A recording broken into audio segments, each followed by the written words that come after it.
സംസ്ഥാന വ്യാപകമായ കനത്ത മഴ തുടരുകയാണ് എന്നറിയാലോ.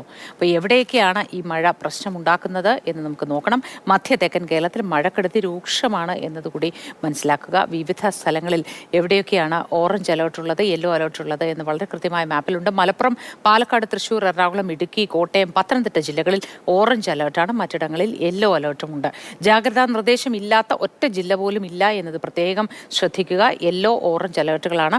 ഇന്നും അതിശക്തമായ മഴയ്ക്കും സാധ്യതയുണ്ട്. ഒപ്പം തീരദേശത്തും മലയോര മേഖലയിലും താമസിക്കുന്നവരും വളരെ ജാഗ്രത പുലർത്തേണ്ടത് അത്യാവശ്യമാണ്.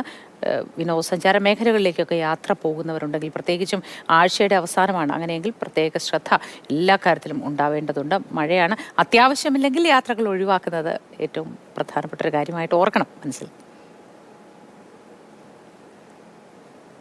പിന്നെ നമുക്ക് അവധിയെക്കുറിച്ച് അറിയണ്ടേ? എല്ലാവരും ചോദിക്കുന്നൊരു കാര്യമാണ്, ഇന്ന് എവിടെയൊക്കെയാണ് മൂത്തി അവധി എന്ന് ചോദിക്കും. ഞങ്ങളുടെ ജില്ലയ്ക്ക് അവധിയുണ്ടോ എന്ന് ഓരോ മനുഷ്യരും ചോദിച്ചുകൊണ്ടിരിക്കുന്നുണ്ട്. പിന്നെ ഞാൻ കഴിഞ്ഞ ദിവസമൊക്കെ ഒന്ന് വഴക്ക് പറഞ്ഞതുകൊണ്ട് അധികം പേരും ചോദിക്കുന്നില്ല അവധിയുണ്ടോ എന്ന്. കളക്ടർ കുറ്റം പറയുകയും ചെയ്യും. അതിശക്തമായ മഴ മുന്നറിയിപ്പിനെ തുടർന്ന് 3 ജില്ലകളിലെ വിദ്യാഭ്യാസ സ്ഥാപനങ്ങൾക്ക് ഇന്ന് അവധി പ്രഖ്യാപിച്ചു. എറണാകുളം, കോട്ടയം, പത്തനംതിട്ട ജില്ലകളിലെ വിദ്യാഭ്യാസ സ്ഥാപനങ്ങൾക്കാണ് കളക്ടർമാർ അവധി പ്രഖ്യാപിച്ചത്. ഏതൊക്കെ ജില്ലയാണെന്ന് ഒരിക്കൽ കൂടി പറയാം.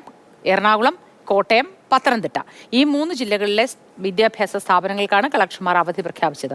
പ്രൊഫഷണൽ കോളേജുകൾ ഉൾപ്പെടെയുള്ള വിദ്യാഭ്യാസ സ്ഥാപനങ്ങൾക്കാണ് ഇവിടെ അവധിയുള്ളത്.